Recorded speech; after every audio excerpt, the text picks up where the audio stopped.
Job లేక ఇబ్బంది పడుతున్నారా? అయితే మెడికల్ కోడింగ్ మీకు మంచి ఆప్షన్. వెంటనే కాల్ చేసి కోర్సులో జాయిన్ అవ్వండి. మెర్సీ హాస్పిటల్ సమర్పించు అందమైన జీవితం కార్యక్రమానికి స్వాగతం. నమస్తే కళ్యాణి గారు. కళ్యాణి గారు, స్రవంతి మనకి మెయిల్ చేశారండి. అయితే ఇక్కడ ఇంకొక చిన్న విషయం చెప్తున్నానండి. ఎందుకంటే మనం ఆ అమ్మాయి వివరాలు గోప్యంగా ఉంచాలి కాబట్టి పేరు కూడా నేను మార్చాను కళ్యాణి గారు. అమ్మాయి పేరు వేరే ఉంది.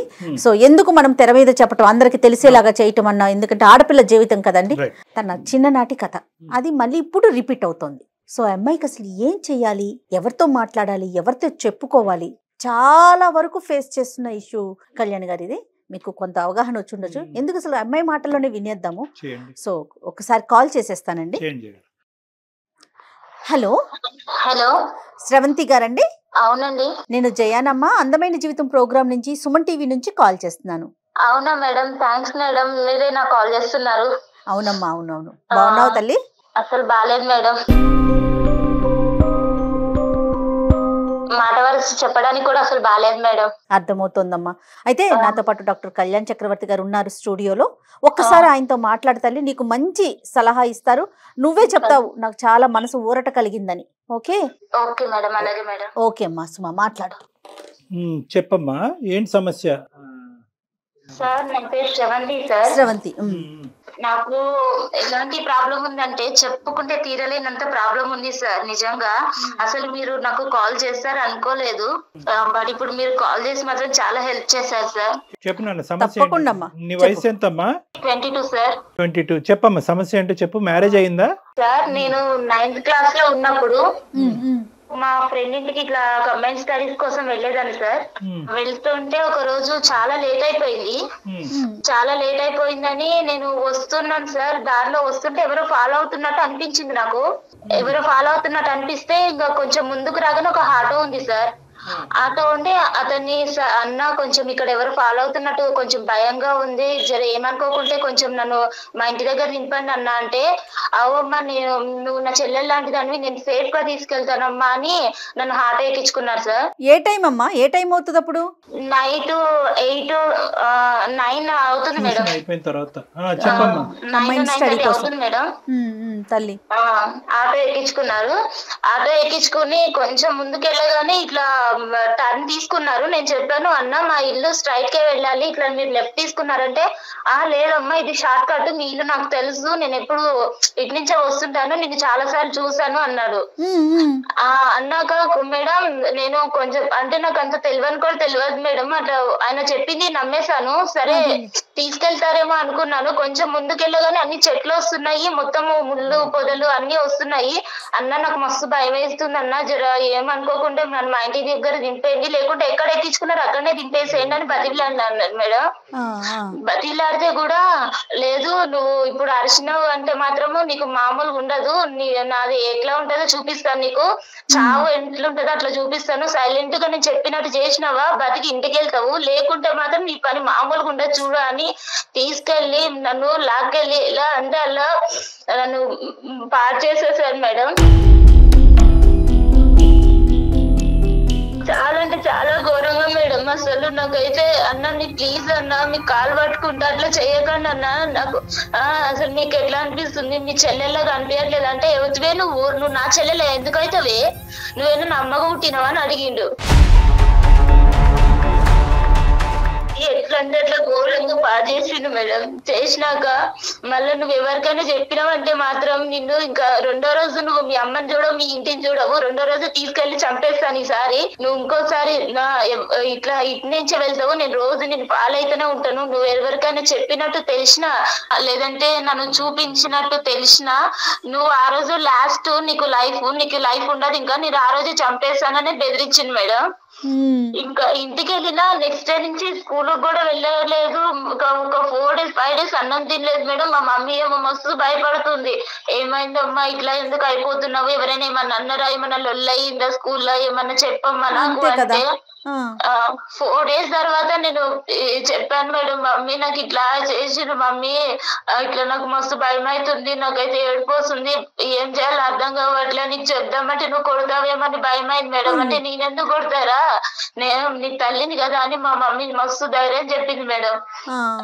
వాడిని చూపించి అన్నది కానీ నాకు ఆ తర్వాత నుంచి వాడు కనిపించలేదు మేడం. తర్వాత నుంచి కనిపించలేదు. మా మమ్మీ ఆ ఇయర్ మొత్తము ఇంకా నాకు అలానే బ్రతకాలి, ఇక సరిగా తినకుండా. స్కూల్ కాటికి అమ్మాయి తీసుకెళ్లేదా తల్లి నిన్ను? మొత్తం మా మమ్మీ మేడం ఆ రోజు నుంచి నెక్స్ట్ డే నుంచి మా మమ్మీ జాగ్రత్తగా చిన్న పిల్లని పట్టుకుని వెళ్ళి స్కూల్ కి దగ్గర దింపి స్కూల్ నుంచి తీసుకొచ్చేది మేడం. భయం అయ్యి ఆఖరికి మా డాడీ కూడా ఇవన్నీ తెలియదు. మా తమ్ముడు ఉన్నాడు మేడం, నాకు ఒక తమ్ముడు ఉన్నాడు, తమ్ముడు కూడా తెలియదు మేడం. ఎవరికి చెప్పలా? ఎవరికి చెప్పలేదు మేడం. మా మమ్మీ చెప్పొద్దు అన్నది, ఎవరితో చెప్పొద్దు, నీ ఫ్రెండ్స్ తో కూడా ఎవరితో ఇట్లా చెప్పొద్దు, వద్దమ్మా ఇవన్నీ అని మా మమ్మీ నాకు చాలా ధైర్యం చెప్పింది మేడం. మా డాడీ కూడా ఇచ్చి పంపి ఎప్పుడైనా సరే మా మమ్మీయే తీసుకొస్తుంది మేడం. ఆ ఇయర్ అంతా అట్లా అయిపోయింది. ఇక 10th అయిపోయినాక డైరెక్ట్ నన్ను హాస్టల్ వేసేసారు మేడం. హాస్టల్ వేసాక ఇంకా డిగ్రీ వరకు కంప్లీట్ చేశాను. మా మమ్మీ నాకు ఇక డిగ్రీ అయిపోయాక పెళ్లి చేసుకుంది కానమ్మా, ఇంకా చదువు అయిపోయింది కదంటే, లేదమ్మా నాకు పెళ్ళొద్దు, ఏమొద్దు, నాకు అసలు ఇలా అయిపోయింది, వాళ్ళకి తెలిస్తే ఎవరికైనా తెలిస్తే మళ్ళీ అసలు మేడం చాలా అంటే చాలా, అసలు అది నా మైండ్ లో ఎలా నాటుకుపోయిందంటే నన్ను అంత ఘోరంగా చేశారు మేడం వాడు ఆ రోజు.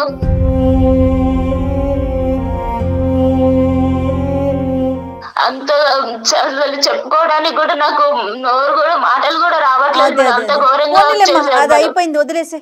తర్వాత అయితే ఇక పెళ్లి చేసుకుంది కానమ్మా అని మా మమ్మీ పెళ్లి సంబంధాలు చూస్తుంది. వద్దమ్మా నాకు అసలు వద్దంటే మా మమ్మీ చాలా మోటివేట్ చేసింది మేడం. వద్దమ్మా ఇట్లాంటివి మర్చిపోవాలి, ఏదో దెబ్బ తగిలింది అనుకుని మర్చిపో, ఇలాంటివన్నీ మైండ్ లో పెట్టుకుని నీ జీవితం నాశనం చేసుకోకమ్మా, నీకంటూ నేను ఉన్నాను కదా, రేపు నేను లేకపోతే ఇంకెవరు, ఇలానే బ్రతకలేవు కదా అని ధైర్యం చెప్పి పెళ్లి చేసింది మేడం.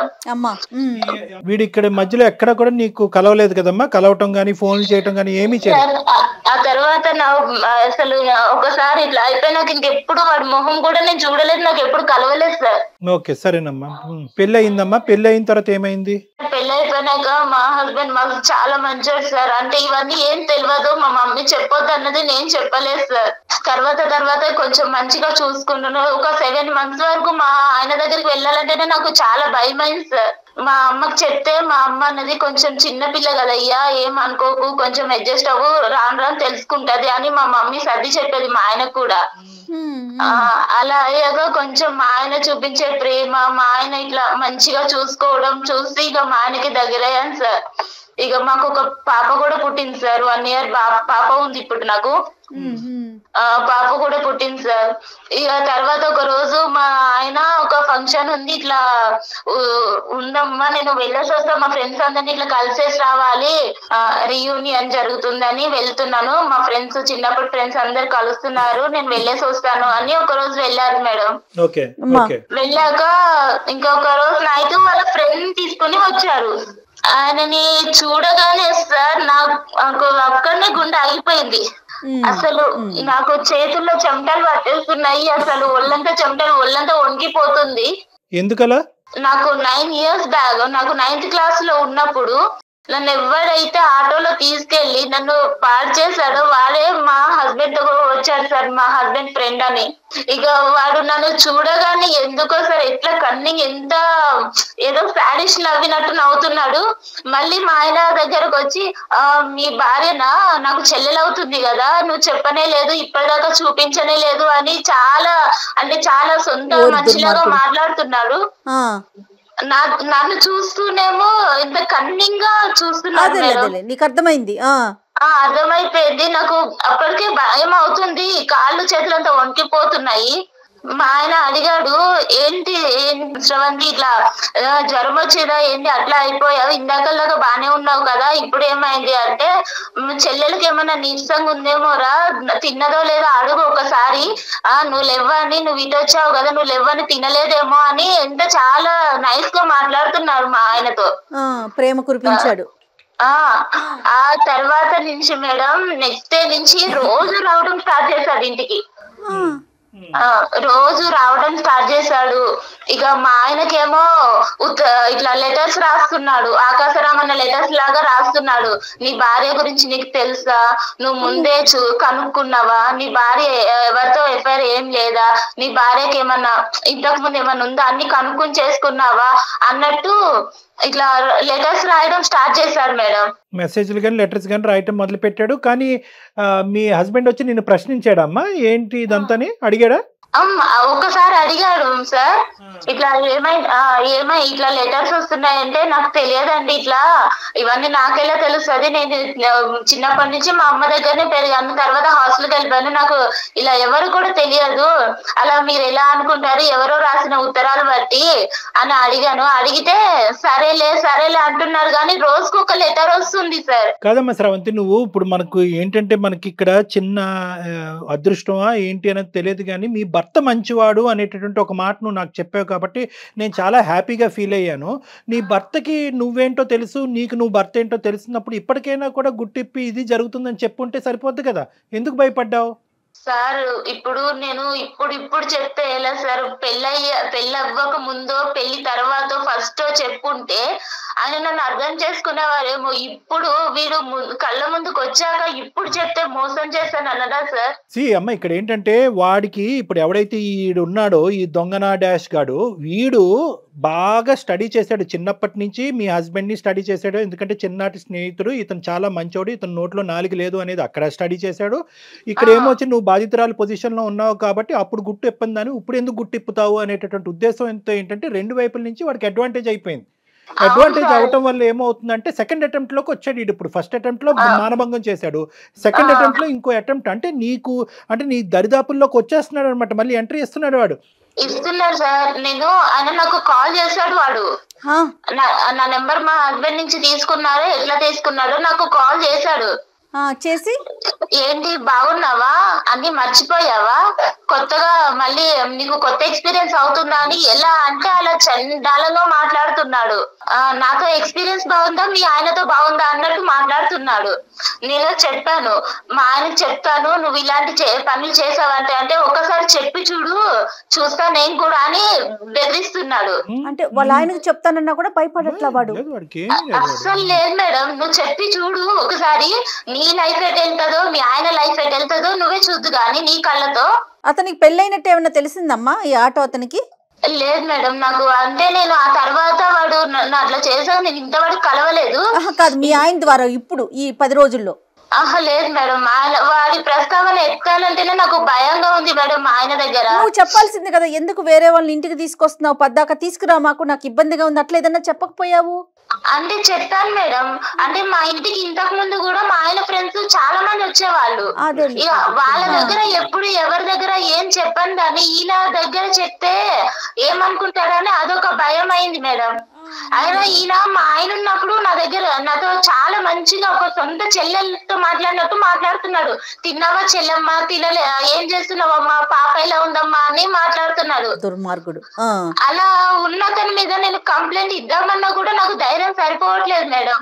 నేను ఆ రోజు బలైపోయిన దానికి ఇప్పుడు ఎంత నరకం చూస్తున్నానంటే మేడం, వాడంత నరకం పెడుతున్నాడు నన్ను. అయితే నాకైతే నిజంగా చచ్చిపోతుంది మేడం. ఎందుకమ్మా దీనికి చాలా సింపుల్ సొల్యూషన్ లేదు తల్లి, ఇందులో చాలా సింపుల్ సొల్యూషన్ ఉంది. నీతో పాటు పెద్ద సైన్యం మేమున్నాం, వాడిని తాట తీస్తాం, వాడిని ఊరికే వదులుతావా వాడిని? నువ్వు ఎందుకు అంత భయపడుతున్నావు? నీ భర్త మంచివాడు, అది ప్రధానమైనటువంటి అంశం. నువ్వు నీ భర్తకి చెప్పొచ్చు. మీ అమ్మ అంటే కనుక ఇద్దరు ఆడవాళ్లే కాబట్టి తమ్ముడికి చెప్పొద్దు, నాన్నకి చెప్పొద్దు అని చెప్పి 10 సంవత్సరాల పాటు కవర్ చేసింది. కానీ లోకం మారింది, పరిస్థితులు మారింది, వ్యవస్థ మారిందమ్మా. ఇక నీ కొండంత అండగా పెద్ద పోలీస్ వ్యవస్థ ఉంది, అందరూ ఉన్నాం. ఎందుకు నువ్వు భయపడతావు? అస్సలు భయపడక. ఫస్ట్ ఆఫ్ ఆల్ వాడు ఎక్కడున్నాడో చెప్పు, నేనే వెళ్ళి కాళ్ళు చేతులు ఎరగొట్టి వస్తా. వాడు ఇక్కడే ఉన్నాడు సార్, మీకు కావాలంటే నేను కాన్ఫిడెన్స్ లో పెడతా, ఒక్కసారి మీరు వినండి సార్ వాడి మాటలు. మేము ఉన్నామని చెప్పొద్దమ్మా, మేము ఉన్నామని చెప్పొద్దు. వాడు ఫోన్ కట్ చేసి పారిపోతాడు. ఈ లోపల మనం వాడు ఎక్కడున్నాడు ఏంటి అనేది ట్రాక్ చేయడానికి ఉపయోగపడుతుంది. నువ్వు మామూలుగా మాట్లాడి ఏమీ లేనట్టుగానే అందమైన జీవితం అని మా ప్రోగ్రామ్ గురించి ఏమీ చెప్పొద్దు నువ్వు. ఓకే, నువ్వు సింపుల్ గా ఏంటంటే నువ్వు రెగ్యులర్ గా మాట్లాడుతున్నట్టుగానే ఎక్కడున్నావు ఏం చేస్తున్నావు అన్నట్టుగా మాట్లాడి నన్ను వదిలేసేవా, నన్ను ఇబ్బంది పెట్టద్దు, మీరు రెగ్యులర్ గా ఏదైతే మాట్లాడతారో అది మాట్లాడు.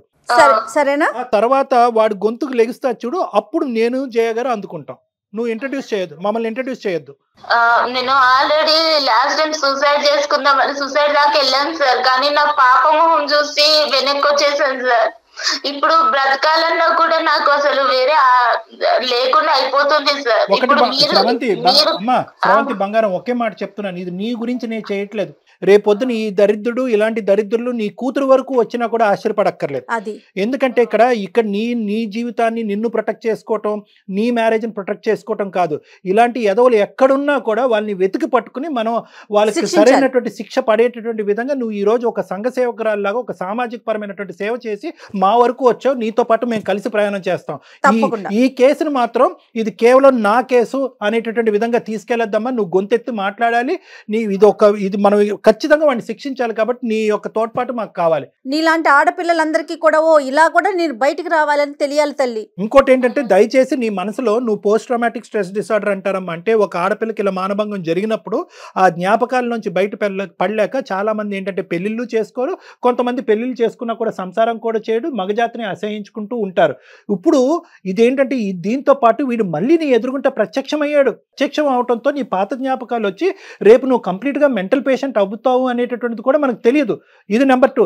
నెంబర్ 3 ఏంటంటే కనుక ఇక్కడ ఫస్ట్ ఆఫ్ ఆల్ నీలాంటి ఆడపిల్లలు ముందుకొచ్చి గొంతిప్పి ఎందుకు మాట్లాడాలి అంటే కనుక ఫస్ట్ మీకు తగినటువంటి రక్షణ కల్పించిన తర్వాత, రక్షణ తీసుకున్న తర్వాత మీరు మాట్లాడండి. నెంబర్ 1. నెంబర్ 2 ఏంటంటే గిల్ట్ తీసేసేయండి. వాడికి ఏదో నువ్వు కోఆపరేట్ చేసినట్టుగా దయచేసి ఫీల్ అవ్వద్దు. నీ మీద ఒక హత్యాయత్నం జరిగింది, మానభంగం జరిగింది నీ మీద. కాబట్టి ఫస్ట్ ఆఫ్ ఆల్ నీ మైండ్ లోంచి ఏంటంటే నీ భర్తతో చెప్తున్నప్పుడు కానీ మాతో చెప్తున్నప్పుడు కానీ సమాజంలో రేపొద్దున ఎవరైనాతో మాట్లాడే పెద్దలతో మాట్లాడే పరిస్థితి వచ్చినప్పుడు నేను తప్పు చేశానేమో అనేటటువంటి ఫీలింగ్తో నువ్వు బయటకు రా. నువ్వు ఏ తప్పు చేయలేదు, నువ్వు నిన్ను సేవ్ చేసుకోవటమే కాకుండా వీడు చాలా మందితో ఇటువంటి ఆట ఆడుంటే కనుక అటువంటి ఆడపిల్లలందరూ కూడా ఈరోజు బయటకు వస్తారు. ఆ ఆడపిల్లలందరూ కూడా బయటకు రావాలి. వాళ్ళకు కూడా మనం రక్షణ కల్పించిన వాళ్ళం అవుతాం. ఇది ఇప్పటిదాకా నాకు మా అమ్మకే మాత్రమే తెలుసు సార్ ఈ విషయం అనేది. ఇప్పుడు వాడు ఎలా బెదిరిస్తున్నాడంటే నీ భర్తకు చెప్తాను, నీకు లైఫ్ లేకుండా చేస్తాను, మొత్తం ఆ రోజు నేను ఫొటోస్ కూడా తీసాను, మొత్తం అన్ని నెట్ లో పెట్టేస్తాను, నీకు అనేది లైఫే లేకుండా చేస్తాను నేను. నీ భర్తకు చెప్పాక ఒక్కసారి నువ్వు అనుకుంటున్నావు కదా నా భర్త ఉన్నాడు అని, నువ్వు నాకు లొంగట్లేదు కదా, నీ భర్తనే నీకు కాకుండా చేస్తాను అని ఎట్లా బెదిరిస్తున్నాడు మేడం. నువ్వేమి భయపడకమ్మా, డాక్టర్ గారు ఉన్నారు, సుమన్ టీవీ తరపున మేమున్నాము. అంత చేయాలి అంటే కనుక ఫస్ట్ ఆడు ఉండాలి కదమ్మా. ఫస్ట్ అదంతా మేము చూసుకుంటాం. ఇప్పుడు వరకు నువ్వు ఒక్కదానివే లోపల యుద్ధం చేసావు. ఇప్పుడు మాకు చెప్పిన తర్వాత మేమేమి ఇలా చేతులు కట్టుకుని కూర్చోం కదా. మేము తీసుకోవాల్సిన స్టెప్స్ మేము తీసుకుంటాం. కాబట్టి అవన్నీ ఆ భయాలన్నీ తీసి పక్కన పెట్టు. నీకు పూర్తి స్థాయిలో సంరక్షణ అనేది మా తరపు నుంచి ఉంటుంది. వాడిని ఎక్కడైతే శిక్షించాలో ఎలాగైతే లోపల పెట్టాలో అదంతా మేము ఆలోచిస్తాం. ఓకేనా? నేను చెప్పినటువంటి పద్ధతిలో వాడికి ఫోన్ కలిపంతే, మేమేమి బ్యాక్గ్రౌండ్ లో మాట్లాడం. ఓకే సార్, అలాగే కలుపుతున్నాను సార్. కల్పమ్మ. వాడి పేరేంటమ్మా? వాడి పేరు శ్యామ్ సార్. శ్యామ్, కల్పమ్మ చెప్పు.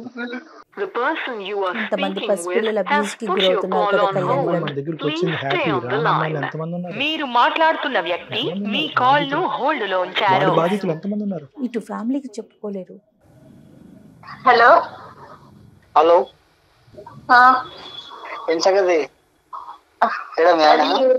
కాదు, నేను చెప్పేది ఒకసారి విను ప్లీజ్. నువ్వు నన్ను ఇలా ఏడిపించకు. ఇలా నువ్వు కాల్ చేస్తేనే నాకు హార్ట్ అటాక్ వస్తుంది, నాకు గుండెల్లో వణుకొస్తుంది.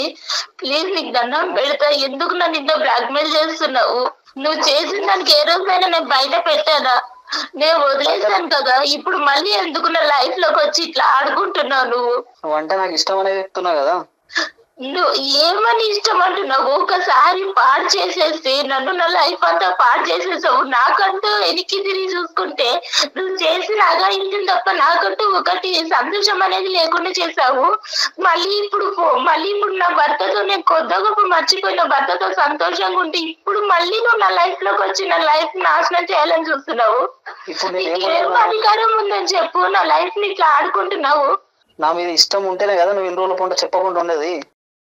నేను ఇష్టంతో కాదు, నా తల్లి చెప్పిన మాట కోసం మా అమ్మ వద్దమ్మా ఆడపిల్ల జీవితం బయటికి వెళ్తే అల్లరవుతుందని మా అమ్మ నాకు చెప్పిన మాట కోసం నేను చెప్పలేదు.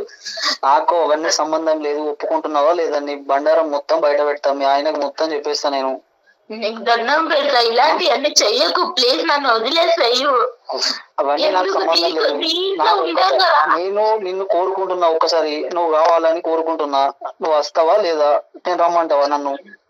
నేను రాలేదు, నీకు దండం పెడతా ప్లీజ్. ఇంత రిక్వెస్ట్ చేస్తున్నాను కదా. చిన్నప్పుడే నువ్వు నచ్చినావు.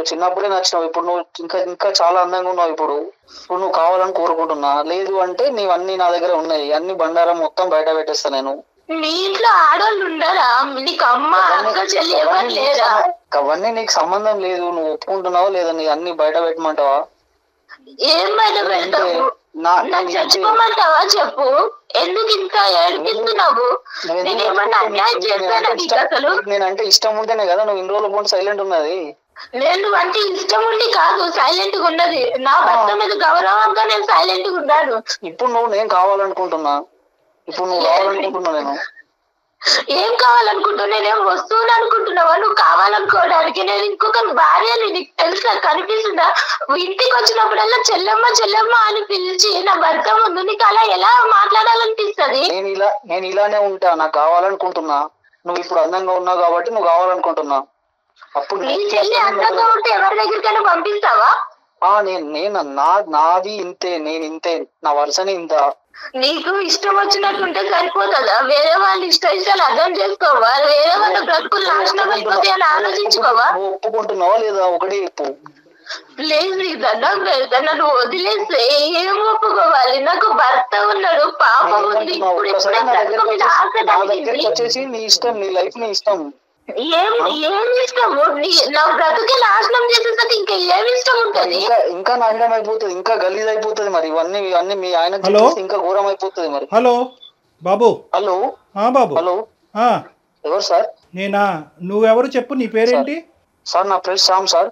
Right okay. నా పేరు డాక్టర్ కళ్యాణ్ చక్రవర్తి. నేను సుమన్ టీవీ అందమైన జీవితం నుంచి మాట్లాడుతున్నాను.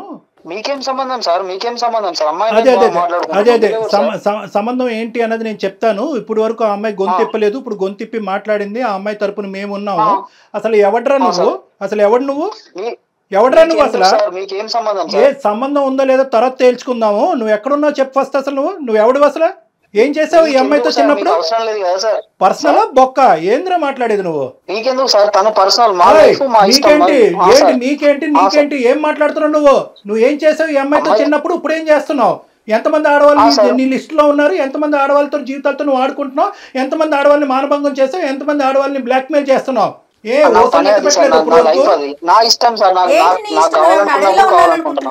ఊసలు లెక్క పెట్టలేదు నువ్వు ఇప్పుడు వచ్చి.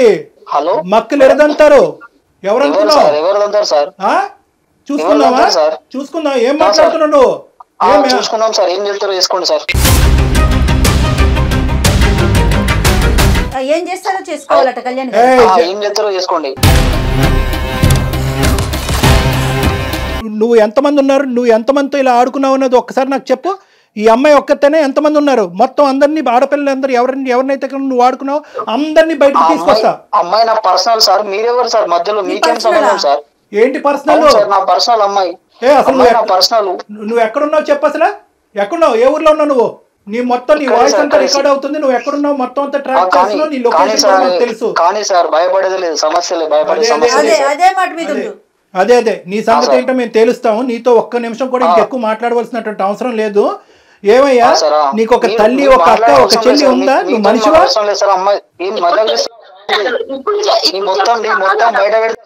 ఏం నువ్వేం పెట్టుకుంటావో ఏం పెడతావు పెట్టుకో, ఏం నువ్వేం పెడతావు పెట్టుకో. చేసుకుంటావో చేసుకోండి సార్, మీ ఇష్టం సార్, ఏమైనా చేసుకోండి. నువ్వేం చేసుకుంటావో చేసుకో. బయట పెడతావా? ఏం బయట పెడతారా? సార్. కాళ్ళు చేతులు ఉండాలి కదా నీకు, మెడ మీద తలకే ఉండాలి కదా, నువ్వు బయట పెట్టాలంటే చూసుకుందాం. చేసుకోండి సార్, మీ ఇష్టం ఉన్నాడు చేసుకోండి, ఏం చేసుకుంటారు చేసుకోండి. అది ఇప్పుడు దారిలోకి వచ్చి నీ పని చెప్తా ఉండు. అసలు నువ్వు ఫోన్ పెట్టు, చేసుకోండి సార్, మీ నీతో ఇష్టం. అసలు ఒక్క నిమిషం కూడా మాట్లాడటానికి లేదు. లొకేషన్ కూడా ట్రాక్ చేసాము నీకు. ఇప్పుడే పోలీసులు వస్తారు, నీకు నువ్వు ఎలా బతికి బయట పడతావో చూద్దాం. కాదు శ్యామ్, అసలు నువ్వు మనిషివేనా? ఉన్న బంధాలు విలువలు అన్ని ఇంత దిగదా చిచి, అసలు మాట్లాడటానికి మాట్లాడటం ఏం లేదు. ఓకే సార్, మీతో కూడా నేను మాట్లాడాల్సిన అవసరం లేదు సార్. Right sir.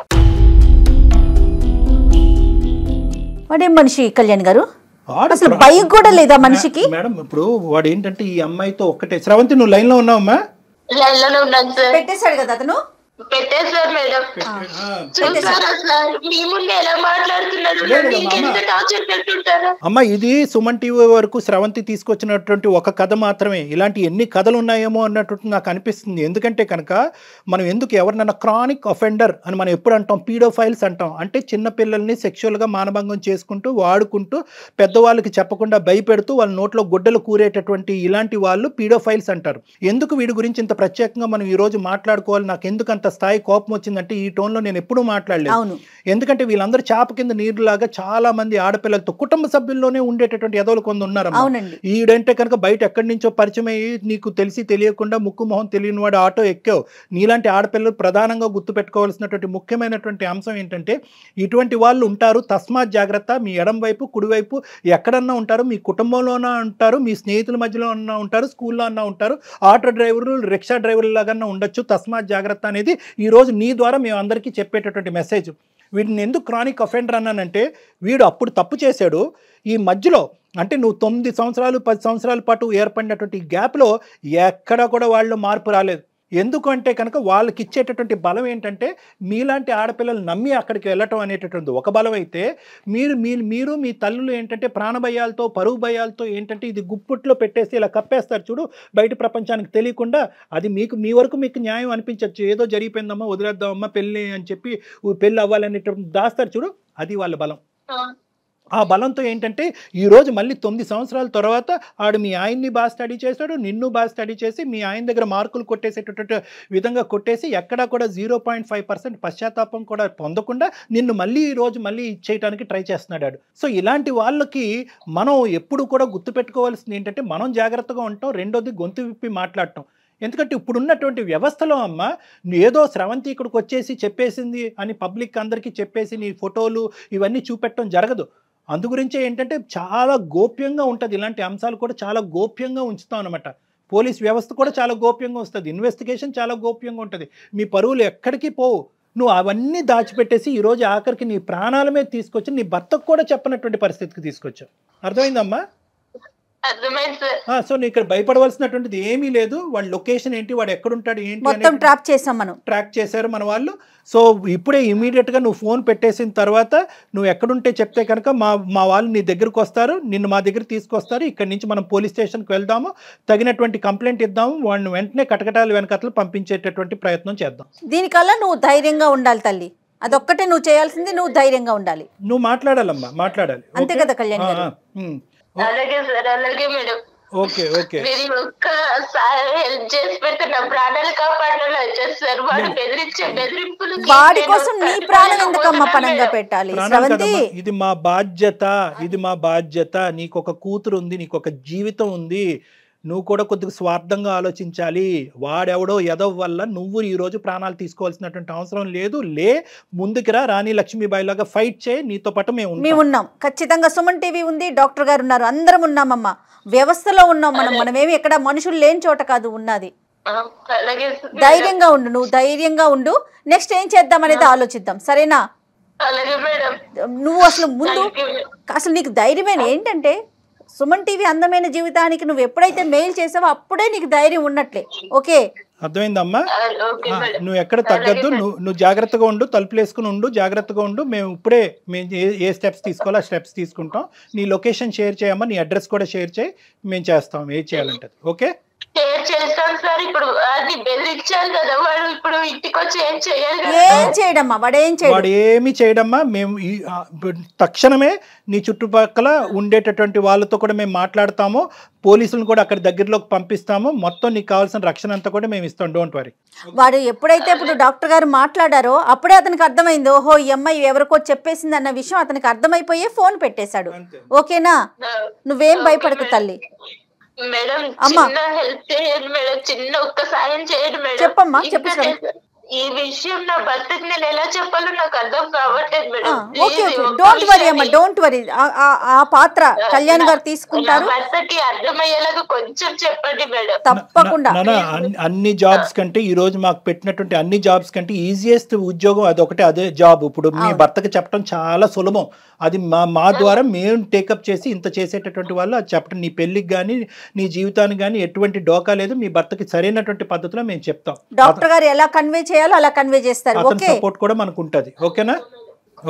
నువ్వు ధైర్యంగా ఉండు. ఓకేనమ్మా, బాయ్ అమ్మా. కళ్యాణ్ గారు ఇప్పుడు నెక్స్ట్ ఏం చేద్దామండి? నో అమ్మా, మన ఇమీడియట్ గా ఇప్పుడు అమ్మాయి ఫోన్ పెట్టేసింది, లొకేషన్ కూడా షేర్ చేసి ఉంటుంది అమ్మాయికి. అక్కడికి మన మనుషులను పంపించడం, ఈ లోపల మనం పోలీస్ కంప్లైంట్ ఇచ్చేసి పోలీసులను కూడా తీసుకుని మనం కూడా ప్రత్యేకంగా అక్కడికి వెళ్దాం. రైట్ అండి, థ్యాంక్ యూ సో మచ్. నమస్తే. అత్యాధునికమైన టెక్నాలజీతో ఫెర్టిలిటీ ట్రీట్మెంట్ అందిస్తోంది మెడిసి IVF.